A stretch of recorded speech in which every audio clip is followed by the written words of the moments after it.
dictating the wrap-up on the Butcher Benton package. I'm Lieutenant Dick Chasen. This hadn't been a routine case, and to find the answer, I've had to put a lot of little pieces together. It began on the day most cases can be called closed. It was the day before the butcher was to be executed. He was visited by his attorney, Paul Lowe, in the death house. It was at this first meeting the Butcher Benton case took its first switch. Well, that's it, Butcher. The evidence against you is so strong, the government turned down your appeal. You're a rotten liar, Lowe. You started wrong, and now you're still trying to throw me curves. Look, I don't blame you for being edgy, but get this straight. I didn't double-cross you. I never worked harder for a client. You mean you never worked harder for a client to get him sentenced? You were a fool, Butcher. If you hadn't tried to double-cross Squeamy Ellis and Joe Marcelli, they wouldn't have turned state's evidence against you. But you had to get greedy. You wanted to keep the whole $600,000 for yourself. Well, the boys got sore, and I don't blame them. It was all your idea. You planned the whole job. You hired us. When you found out I'd staged the money, you decided it was time for me to die. You got those two crumbs to turn state's evidence on me. You stinking rotten mouthpiece. We both know that isn't true, Butcher. Now, look, what's the sense in not giving me the money? It's not going to do you any good. Well, I'll have the satisfaction of knowing that none of you three crumbs are going to spend it. What about Eva? Don't you owe her something? You tell me where the money is, I'll see that she gets your share. I've got a different idea. I'm going to kill you and Squeamy and Joe. Then I'll take care of Eva myself. You thick-headed ape, you're going to die tomorrow. Remember what I said. I'm going to get you, all three of you. Even for you, Butcher, that'd be quite a trick. So long, dead man. Remember what I said. I'm going to kill you, all three of you.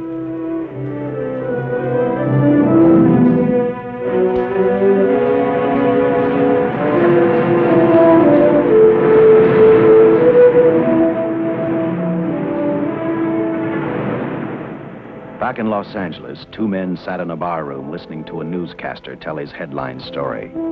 He played up big the butcher's threat to kill Paul Lowe, Squeamy Ellis, and Joe Marcelli for their having turned state's evidence against him. Squeamy Ellis didn't seem happy over the butcher's threat. Neither did Joe Marcelli. But they had figured, once a dead man, always a dead man. But this was one time everyone was in for a surprise, including the entire police department.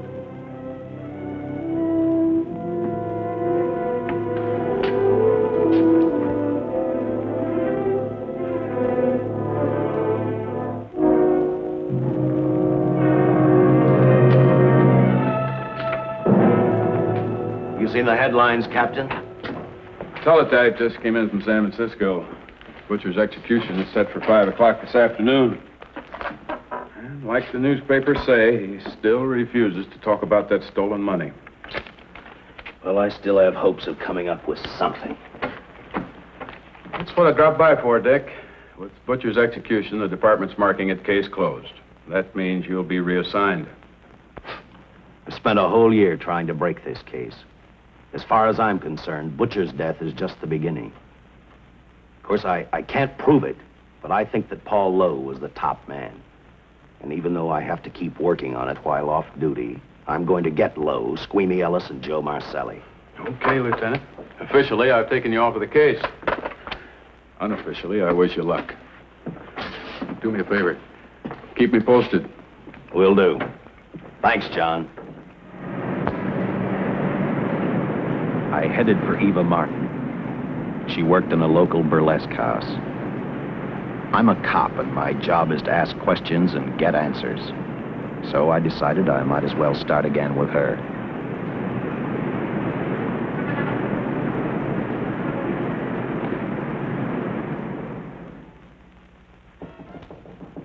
Come in. Oh. What do you want? I'd like to talk to you. Talk? You're a cop, aren't you? That's a good question. I can't even find a 3-ton armored car, let alone the $600,000. And I've been on the case a year. I've told you and I've told you and I've told you. I don't know anything about the money. I never did. Benton's gonna be dead in a little while. I thought it might make a difference. I never knew anything about the money. Call me dumb. I didn't even know Charles was in the rackets until the trial. Now, take it easy, kid. You're on, Eva.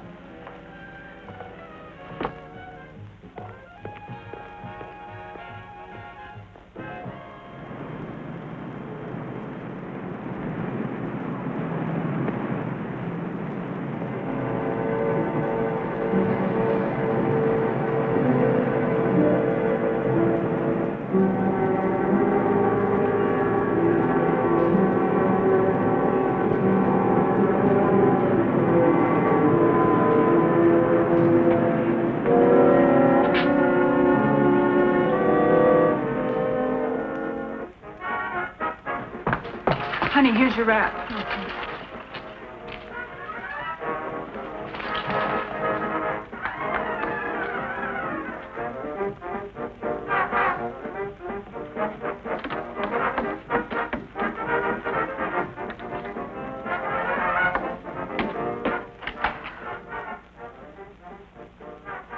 A few moments ago, Butcher Benton, without revealing the whereabouts of the $600,000 stolen in the armored car holdup, paid for his crimes against society in the gas chamber at San Quentin. Now for a look at the international scene. Today... Come on, baby. Don't waste tears on Benton. I feel so badly about Charles. If I'd known, maybe I could have done something. How about a drink? We could both use it. No, I just can't drink while she's working. Oh, I see.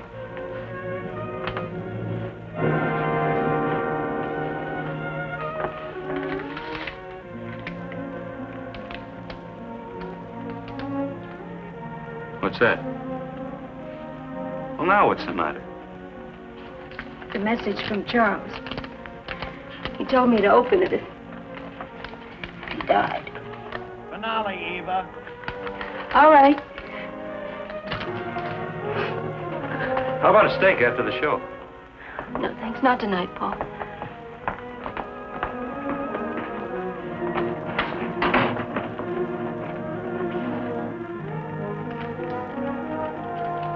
I didn't find out until much later, but Paul Lowe, in opening the letter the butcher had given Eva, found a map outlining a section of the city sewer system, and clearly identified was the spot where the butcher had hidden the stolen payroll. He replaced it with a $50 bill. I guess he figured $50 to gain $600,000 was not a bad day's work.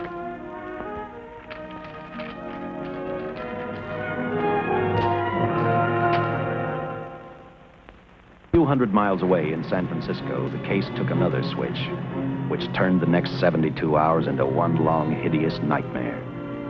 Dr. Bradshaw, a distinguished biochemist, was making preparations for a final experiment which he hoped would lead the way to a cure for cancer. He'd been successful with laboratory animals. The last step called for a human body. And Dr. Bradshaw's assistant quickly made a deal with a local mortuary and returned to the laboratory with the dead body of Butcher Benton.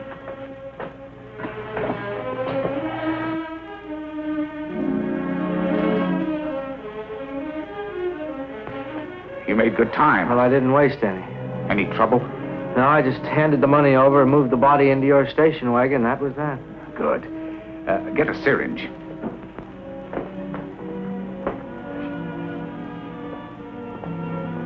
He's in good shape. Well, I hope so. We'll get other blood samples later. We'll run this one through fast. Right. Now wheel him into the machine and then raise him. Right.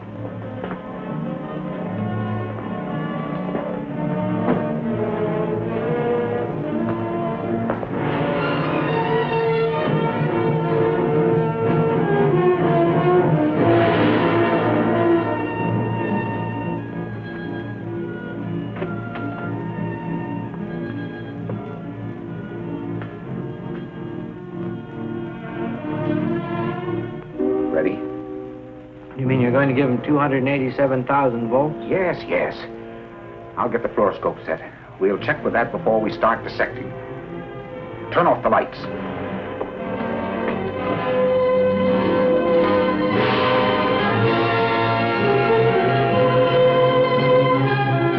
There you are, old boy. If you respond properly and my theory is sound, you'll be more famous dead than alive. Throw the switch.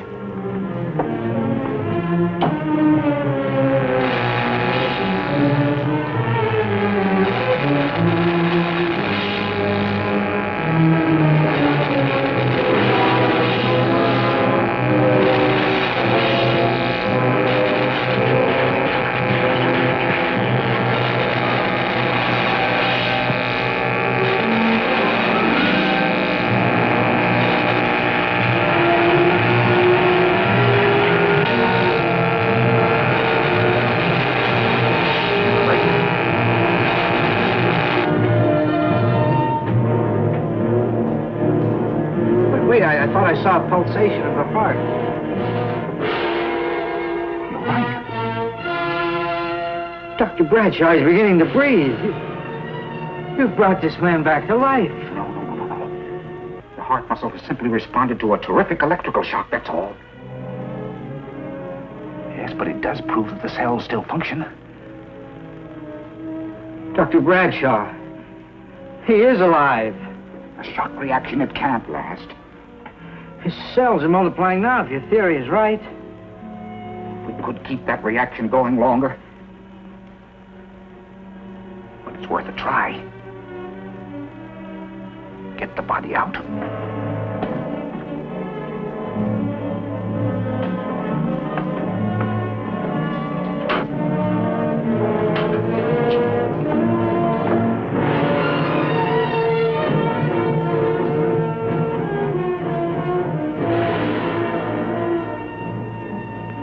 Get some adrenaline from the supply room. Some amyl nitrite, too.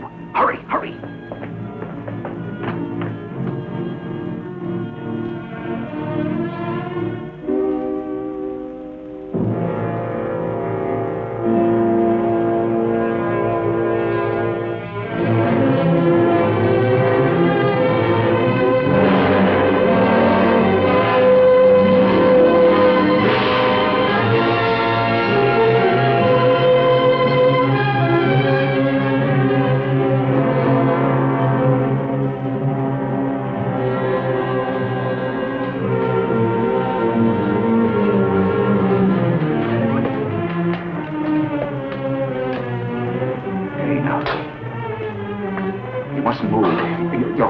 Stand the strain.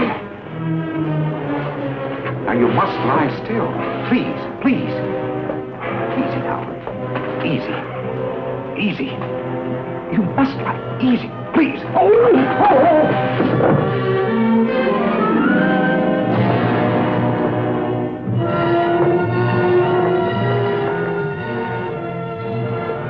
Dr. Bradshaw's experiment had given life back to the butcher. He tried to talk, but the electrical voltage had burned out his vocal cords. Yet it hadn't destroyed his brain. He knew who he was. He knew who he hated. As he stumbled about the room, I think he thought only about one thing: kill Lowe, Squeamy, and Joe Marcelli. The tremendous electrical voltage that Dr. Bradshaw had given the butcher had increased his cellular structure to the point where he was no longer a man. Dr. Bradshaw's experiment had created a vicious, brutal animal with an almost inconceivable amount of strength. Dr. Bradshaw must have believed the butcher's regained life would last for only a few minutes. Therefore, instead of calling for help, the doctor decided to handle his creation alone. Now, easy, Benton. Just relax. I'm a doctor. I want to try to help you. Do you understand me? You're in my laboratory. The execution was carried out and you were declared dead. I tried an experiment on you and brought you back to life, although I didn't intend that. Now, you've had a great shock. Now come and sit down. Now, be quiet. Now, come and sit down. Take it easy. That's the boy.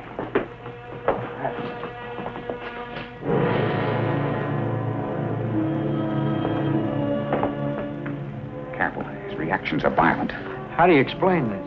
Each cell must have multiplied 100 times. perhaps thousands. His strength is unbelievable. No, it's too late for the amyl nitrite. I want to get some blood samples, make some tests on him, find out what's happened. Get me a syringe.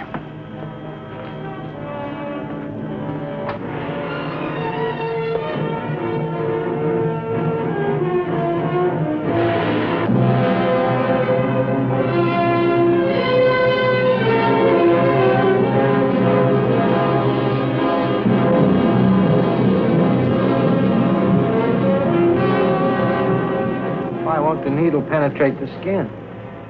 The tissue must be nearly a solid mass of cells. How are we going to get the blood sample? Surgically, perhaps.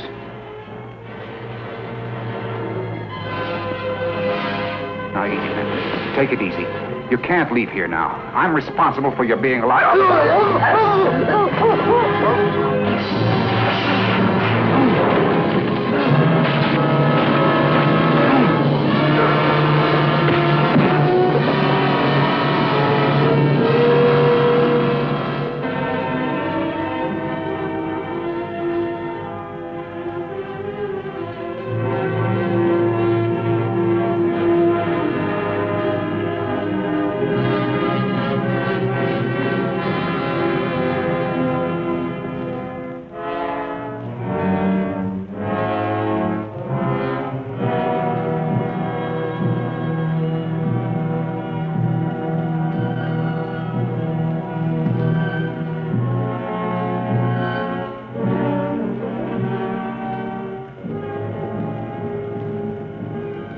Towards the end of this case, Captain Lauder and I found out the doctor and his assistant had been murdered. But I'm getting ahead of my story. The butcher didn't know how he had been brought back from the dead, and he didn't care. All he knew, he was alive. Then this monster-made man started thinking about Los Angeles.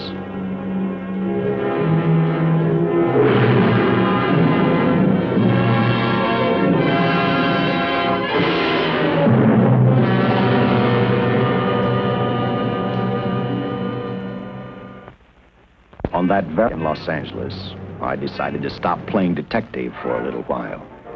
I went to the burlesque house to ask Eva to have dinner with me. After all, the butcher was dead, and if I got lucky, sooner or later, I figured Paul Lowe would lead me to the stolen payroll. In a way, that possibility made me even feel better. It's not fair to watch the show from backstage. Next time, I'll pay admission. I take it by that remark you like my routine. Yeah, you're pretty good. What I can't figure out, though, is why you stay in a place like this. It shouldn't be hard for someone like you to get a job in a class spot. If you were a detective, I'd be willing to bet with a line like that your next remark would be, how about dinner? Well, not exactly dinner, but a hamburger might be a good idea. If you're asking in an official capacity, I can't say no. I'm off duty. For the past 6 months, all I've ever called you is Lieutenant Chasen. Do you have a first name? Dick. Give me 10 minutes for a quick change, because you just made yourself a date, Lieutenant. I mean, Dick.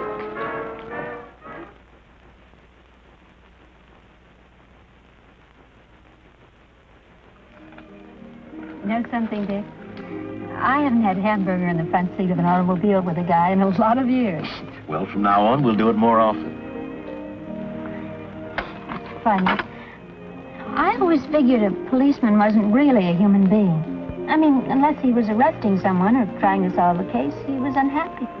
Shows you how wrong you are. In fact, everyone on the force gets fed up occasionally with the job they do.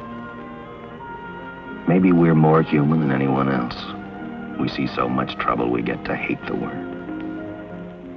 But as long as the world's filled with people, there'll have to be men who enforce the laws. What made you join the department? Now who's making with the questions? No, honest, I'd like to know. Well, it's really a very short story. When I got out of the Air Corps, I knocked around for a while. Well, I went to work for an oil company. One day, I went back to college on the GI Bill. Just before graduation, I noticed all about the police department exams. Seemed a pretty good thing to do with your life, so I took the exams, passed, then went on from there. If I ask one more question, will you give me a straight answer? Try me.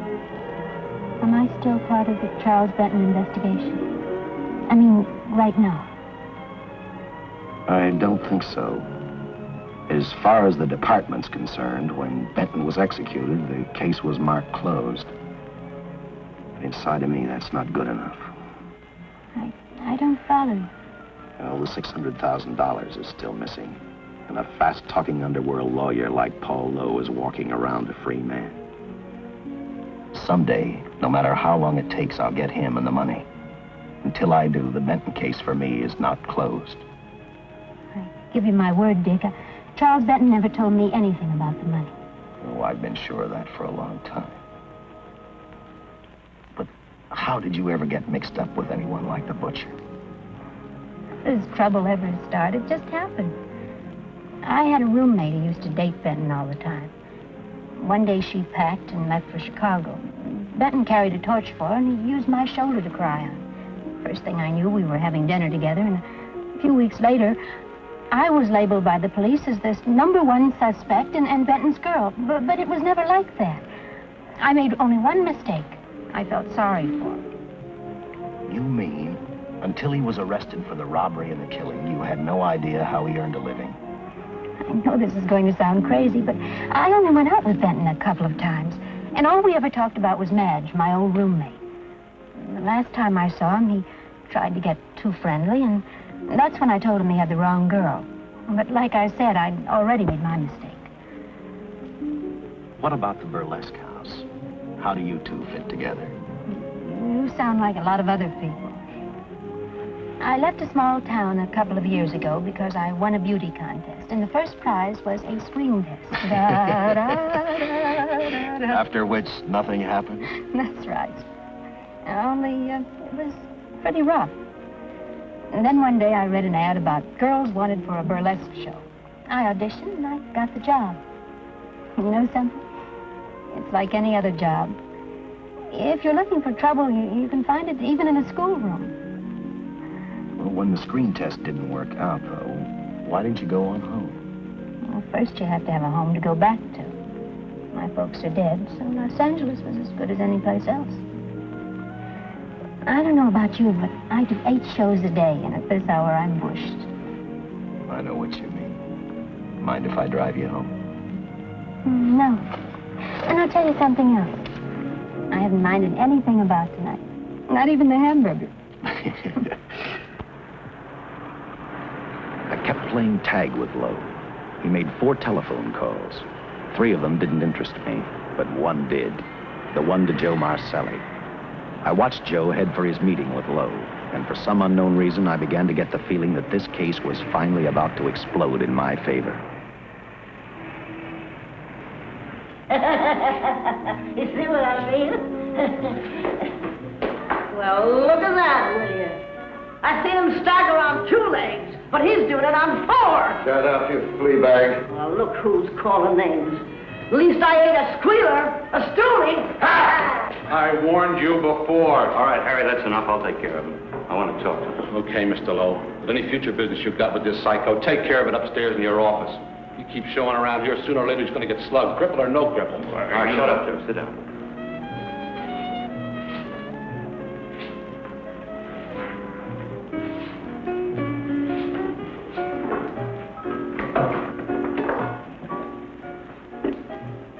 I need a shot. Bad.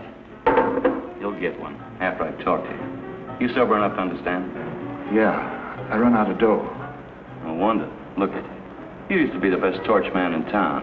Now I don't think you could crack a safe if you knew the combination. No jobs. Nobody wants me since I turned states on Benton. That's your doing. You told me. All right, quit crying. I got a job for you. If you can stay off that stuff long enough. You know I can if I got a job. How much? What is it? It's $2 grand in it for you. Where? Right near where he pulled the job. Interested? $2 grand ain't much out of 600,000. There'll be other expenses. Besides, that money's plenty of it. Now, you want it or do I get another boy? I'll do it. How soon do you want me to go to work? Set it up for tomorrow night. Call me before noon. I'm going to the races. 1. That's all. The job's over.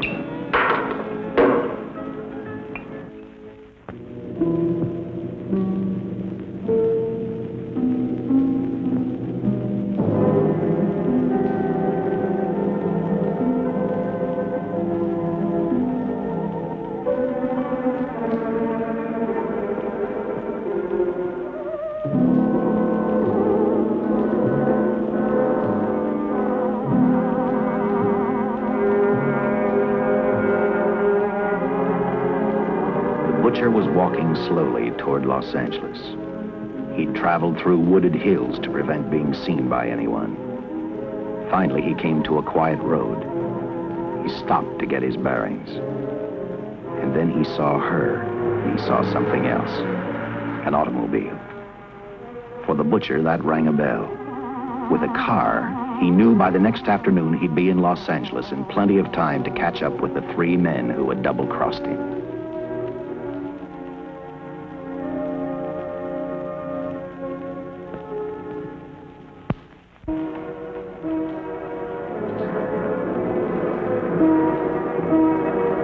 Well, see, you're a real gentleman to be helping strangers in distress.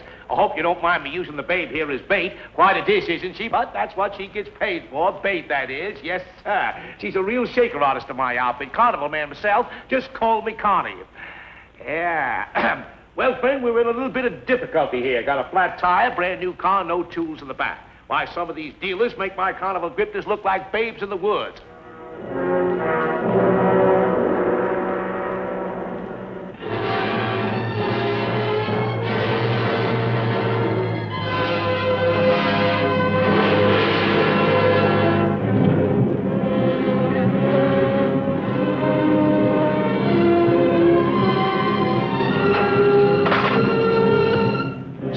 Holy.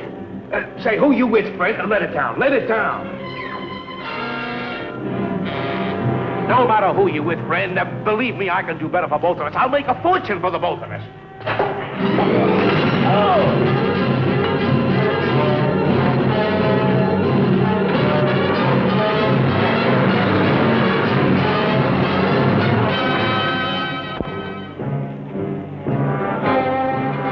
An hour later, the San Francisco Police Department sent out an APB.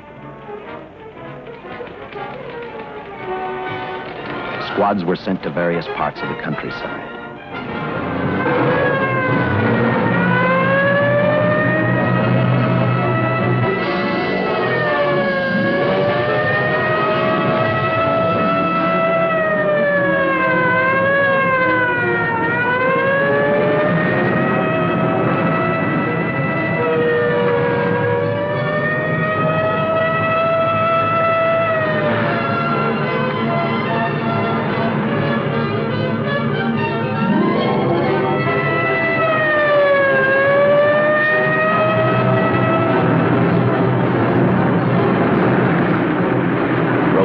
Were thrown up to catch the cold-blooded killer the hysterical girl had described. Each squad kept reporting back to Central Headquarters, and each of their stories was the same. So far, none of them had spotted the car the killer was driving. Orders were given to shoot to kill, because from the girls' further accounts, they realized they were dealing with a maniac.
I trust that this information will answer all of your questions.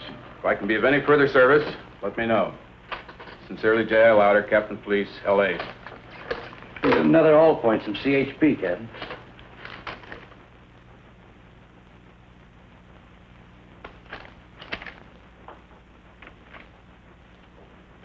These reports sound like they come from a bunch of loonies. You sure do. There it is. Sergeant. Yeah. I want Lieutenant Chasen to look these over as soon as he comes in. All right, Captain. The next morning, I read the stories of the brutal murder of the 2 police officers. I also read the witness's statement about the bullets having no effect upon the killer.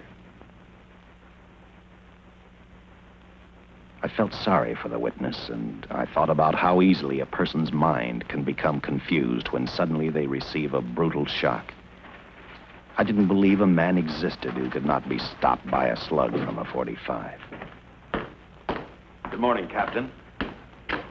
You and the rest of the force are going on 24-hour duty. Seen the headlines? You mean this guy that's running amok up north?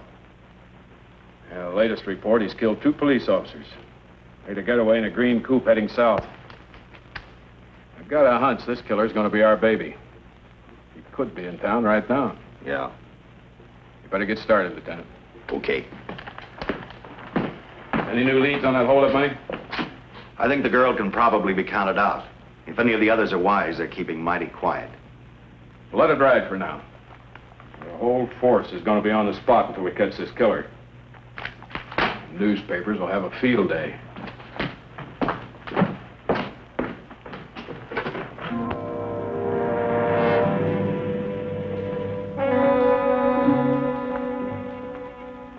We were wrong about 2 things.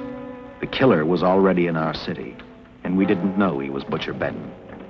He headed straight for Eva Martin. He went to her dressing room to get back the map he had left in the envelope with her. He wanted first to check his money, then catch up with Lowe and the others.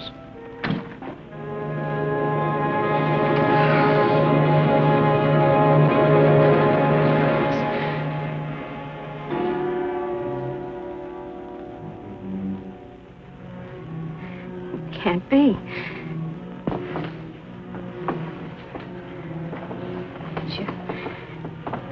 You do look like him.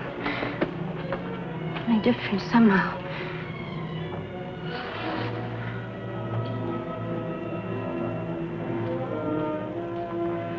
It is you. Why didn't somebody tell me? What's happened, Charles? Those look like bullet holes. Are they?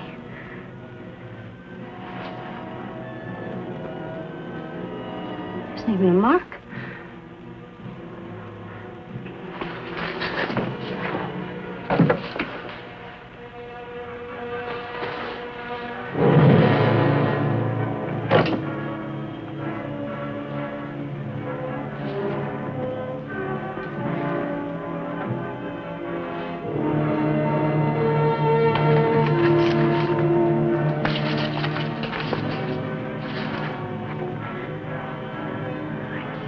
I opened it like you told me. I found the $50. I didn't know why you left him. Paul didn't know why he was here.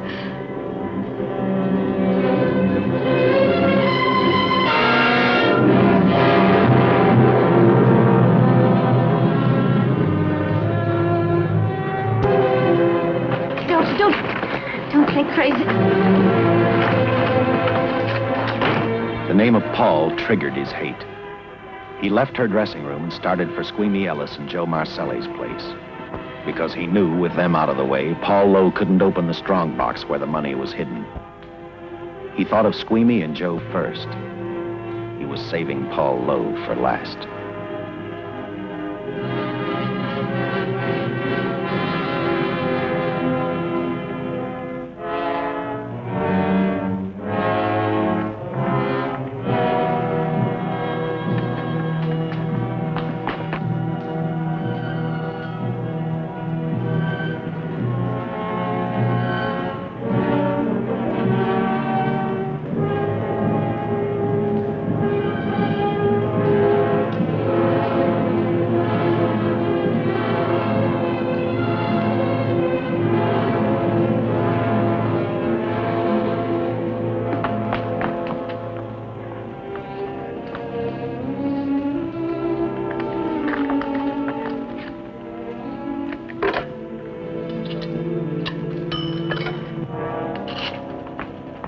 Eva, can I borrow your eyebrow pencil?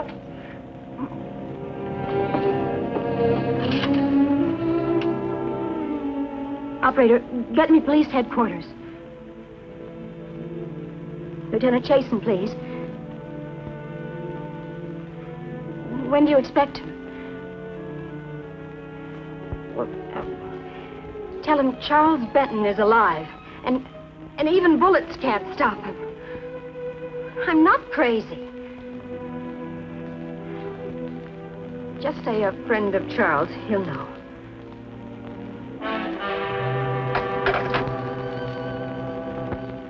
She tried to tell him the butcher was alive and on his way over to kill him. Squeamy didn't believe her, and in a way you couldn't blame him. Who in their right mind would believe a man had returned from the dead? What Squeamy actually believed was that the butcher, before his execution, had hired a killer to carry out his threat.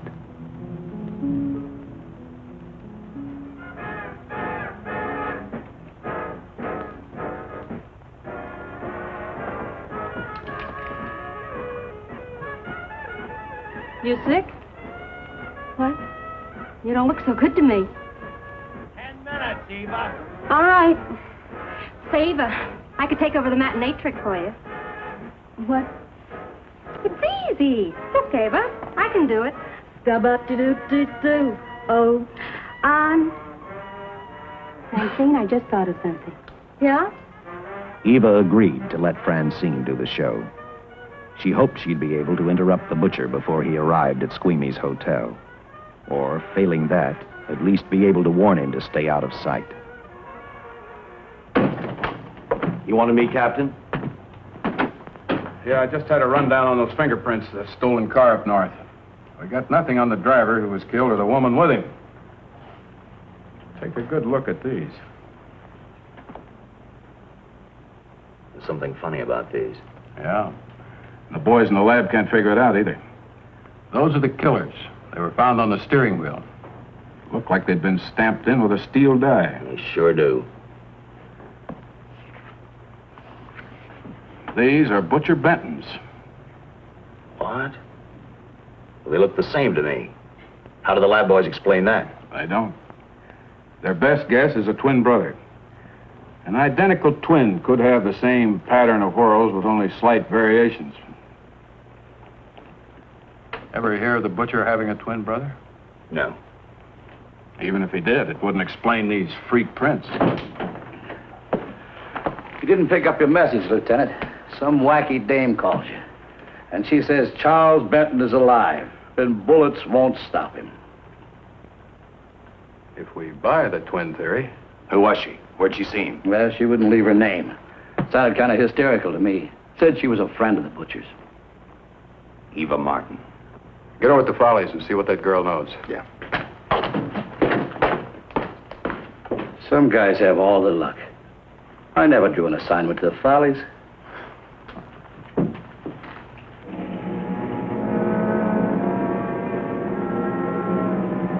Meanwhile, the butcher headed for Squeamy's hotel. He didn't seem to be in any particular hurry. Actually, he seemed like any normal person, on his way to work or on his way home.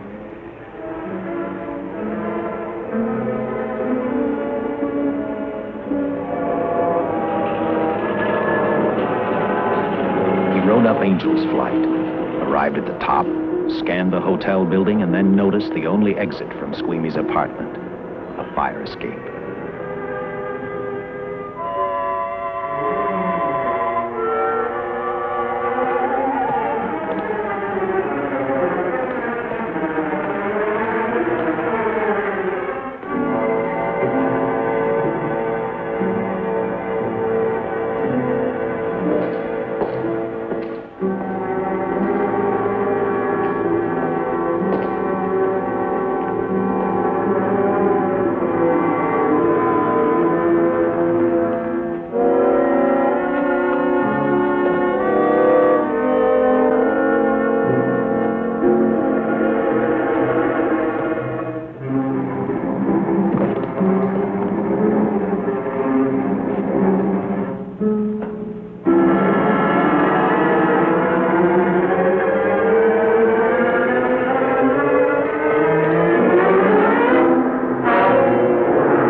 butcher was figuring his next step. And as he looked at the dead cop, he thought about Paul Lowe, the next man on his list. Seen Joe Marcelli? Not since last night when I told him I didn't want him around here no more. Give me a shot.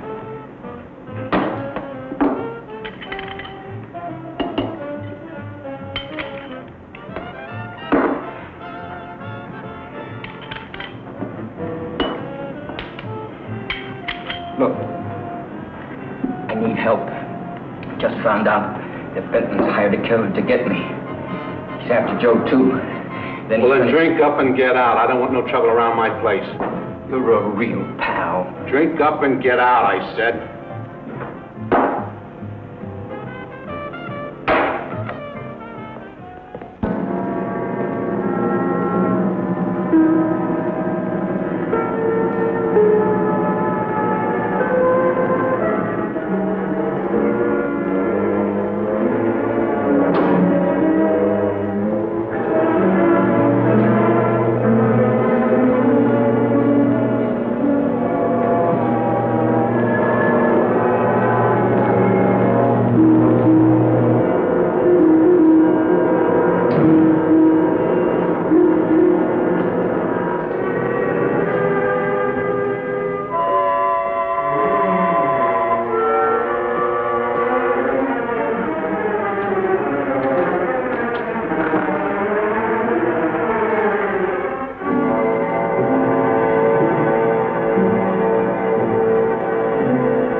What's happened? A guy named Squeamy got thrown from the 5th floor.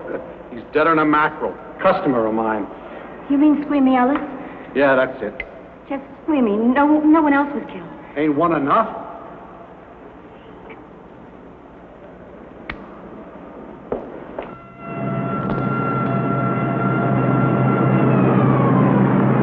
I tell you, the bullets never even phased him. He must have been wearing a bulletproof vest. God help us when the papers get a hold of this. Keep an officer on duty here till you hear from me. We'll get a stakeout on Joe Marcelli. I'd like to talk to Joe. Lauder, I'm going to call San Quentin. Suppose Benton is alive. Every available man's been put on the case now. Yes, sir. All right. All right. Anything new? Report on Dr. Bradshaw, owner of the station wagon. The San Francisco police located his laboratory in the basement of an electrical power receiving station. Bradshaw, what's he know? He's dead. And another man, too, his assistant. The lab is a shambles. But now we're getting some action from San Francisco.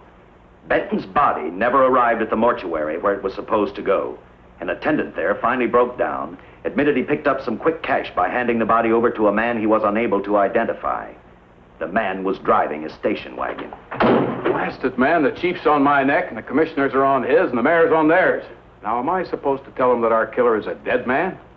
They found a notebook in Bradshaw's lab. It ties his experiments in with a Professor Dwiggins at Caltech. I hope to hear from Dwiggins soon. Captain, report from the valley on a hysterical woman. Reports the presence of the killer. There's the location. Let's go.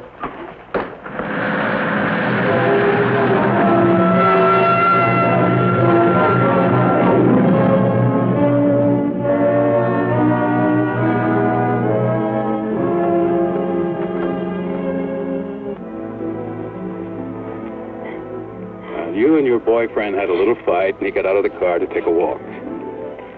You noticed as he walked down toward the sump area in the direction where you'd seen those lights a short while before. What happened then, miss? Please try to tell us. Well, I just sat there a few minutes, I guess.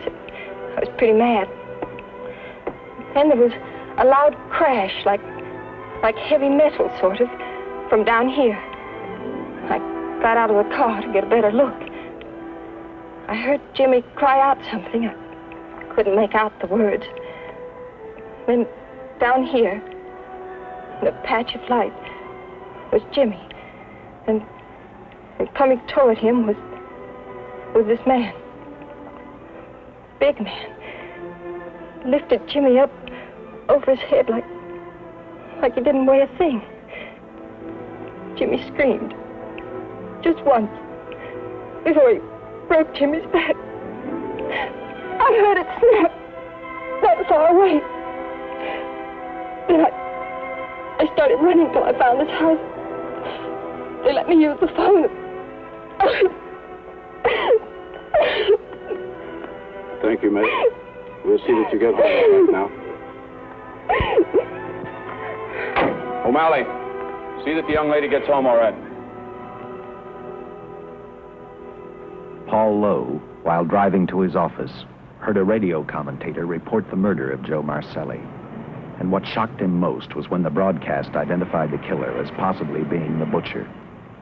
Lowe headed straight for Eva Martin at the Burlesque Theater.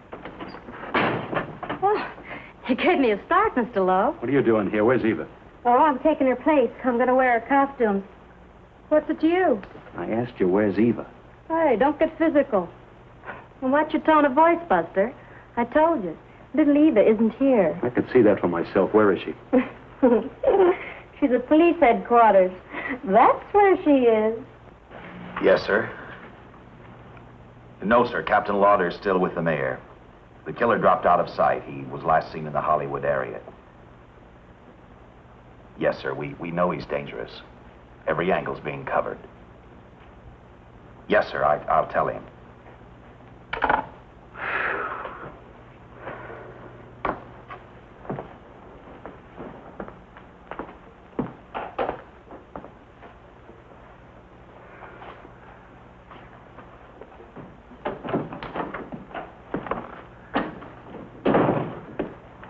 Here, see how these fit. Low heels. I'm sorry. It's the best our wardrobe department can afford. Any idea how soon the captain will be back? Now, look, I'm going to see the captain. I'll have to wait here all night. Paul. Paul, Charles killed Squeamy and Joe. Joe, too? Benton? He's alive. I saw him, but nobody will believe me. I'm checking it. My guess is whoever killed them is on the trail of the money, Lowe. Now, maybe you better start talking if you know anything about it. I don't know anything. Did the butcher have a brother? No brother. It was Charles.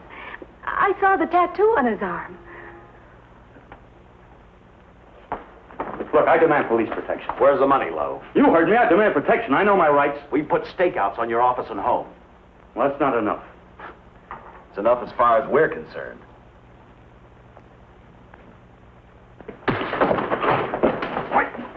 Are you gonna book me, Sergeant? Then throw away the key.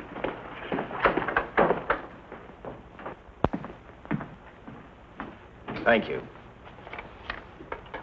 Come up with anything yet, Dick? Oh, we've checked every hotel, motel, and rooming house in town.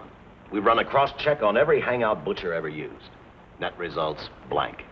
This is incredible. We not only discover a dead man turned killer, but it's beginning to look like he plays ghost, too. He's somewhere in this city, and if we have to take it apart brick by brick, we've got to get him. I may be way off, but I think Paul Lowe could tell us a lot. Maybe, but it's a cinch he's not going to. Suppose he had no alternative. You better grab some coffee. Your mind's beginning to play tricks on you. No, now, wait a minute. When Lowe came to us for police protection, it was because he was scared stiff the Butcher would add him to the list of Squeamy Ellis and Joe Marcelli. Go on. It figures, too. When he slugged the sergeant, he knew we'd book him right away. Oh, this Lowe's a pretty cute character. But we can play the same game. You mean we'll threaten to release him? Well, not exactly. You tell him you realize that he was excited, that throwing the punch was accidental. Tell him we're not going to make a charge, that he's completely released. Lieutenant, you know we can't do that. Lowell made his first mistake when he hit the sergeant, and that'll get him a year. As far as the department's concerned, at least it's a small victory. If my hunch is right, Lowe won't want to be on the streets with the Butcher looking for him. And he may talk, and talk a lot. Enough maybe for us to get rid of him permanently. Even lead us to the Butcher. If he's frightened enough, that might work. But if it doesn't... No, Dick, I'm not going to release him. I want him out of my way so bad I can taste it, but not bad enough to be responsible for getting him killed. The good thing about that, Captain, is the fact we know it, but Lowe doesn't. Let's give it a try. All right, Lowe. Come on out. I think you'll find everything in there. You're free to go, Mr. Lowell. Wait a minute. Who do you think you're kidding? You arrested me for assaulting an officer. Court, I'll plead guilty. With luck, I might get off with 6 months. For a lawyer, you're forgetting a very important point. If no charge is made, there's no trial. It was a tough day for everyone. We figured your nerves were on edge, and when you threw the punch, you didn't know what you were doing. I've squared everything with the sergeant. It's all over, all forgotten. Yeah? Why'd you bring a stenographer? Simply because I wanted a record of our conversation at the time of your release. Okay, Lowe, let's go. Oh, wait a minute. Once out on those streets and I'm a dead man. If you let me go, you'll be responsible for murder. Oh, come off it, Lowe. You're imagining things. You know the Butcher threatened to kill me. If you set me free, he'll do it. Well, that's just a risk we'll have to take. But the way I look at it, Mr. Lowe, you'll be okay. Look, Captain, I'll make a deal with you. You keep me here, and I'll tell you how to recover the money. Maybe even catch the Butcher. No deals, Lowell. You'd probably tell us anything just to stall for time. Come on, let's get out of here. Now, wait a minute. All right. I'll tell you the truth. Start taking this down. I, Paul Lowe, hired Butcher Benton, Squeamy Ellis, and Joe Marcelli to pull off the armored Carr holdup. And then Lowe continued with his confession. He told us about finding the map. He showed us the exact location of where the Butcher had hidden the stolen payroll. And he gave us a most important answer.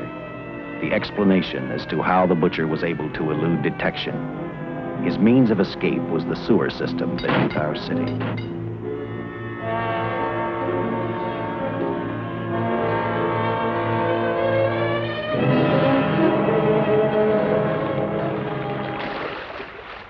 The department went to work fast. Every police squad in the city was detailed to cover a specific area. Every entrance and exit to the Los Angeles city sewer system of 700 miles was covered. Captain Lauder and I, along with several other squads, headed for the entrance where, according to the map, Butcher had hidden the money. Our job was to stop him, and that made me think of one specific question. When we found him, could this monster be stopped? I, for one, wasn't sure.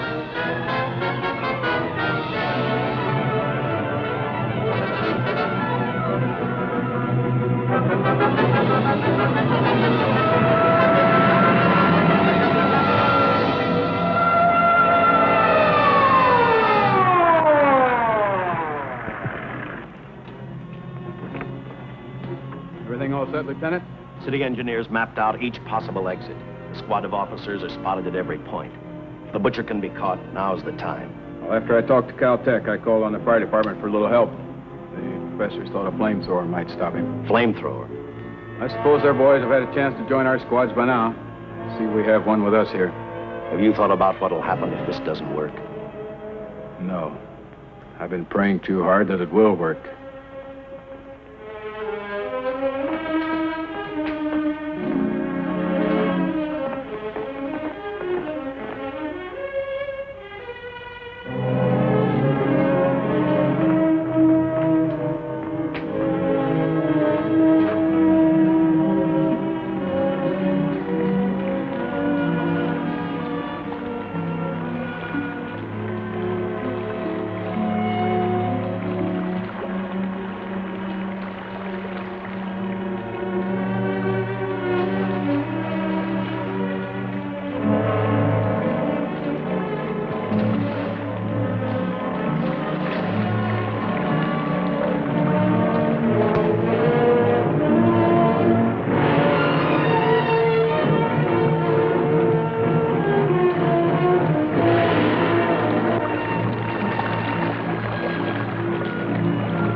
This is where we split up. I'll go straight ahead.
This map's right. We're off our course. We'll have to backtrack.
have it.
The tremendous shock of electricity that brought the butcher back to life destroyed him.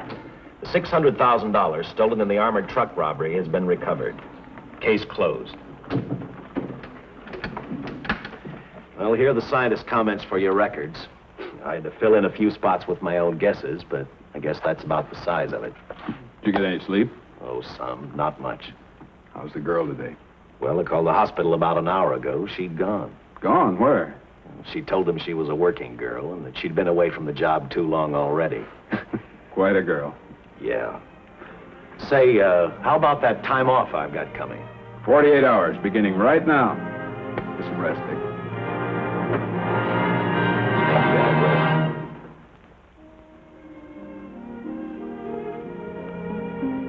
know something, Dick? The past 72 hours seem like a bad dream. That rest in the hospital today really gave me a new lease on life. Now that it's over, I can't believe it actually happened. The important thing is to remember it is all over. I suppose you'll be assigned to another case.